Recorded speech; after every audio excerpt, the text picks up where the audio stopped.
La baudroie des abysses, autrement appelée dragon des abysses, est très connue, je le conçois. Niveau alimentation, il se nourrit de petits poissons. Tout d'abord, il faut savoir que la baudroie des abysses, telle que nous la connaissons, avec sa petite lanterne et ses grandes dents, est toujours une femelle.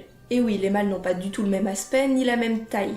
La femelle baudroie des abysses mesure une vingtaine de centimètres, elle est munie également d'une très grande mâchoire et d'un corps particulièrement élastique qui va lui permettre d'engloutir des proies un peu plus grosses que d'habitude lorsque l'occasion se présente. Elle est également munie, comme on peut le voir dans Nemo, paye ta référence, d'une petite lanterne qui est en réalité l'extension de sa première épine dorsale. Vous pouvez le deviner, les petits poissons sont à la fois attirés par la lumière mais aussi éblouis.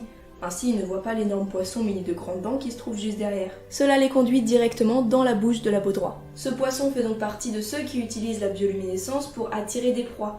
On appelle cela un leurre lumineux. Pour rappel, la bioluminescence peut être un moyen de défense, un moyen d'attirer des partenaires, il y a plein d'utilités. La petite lanterne de la baudroie des abysses ne luit pas toute seule.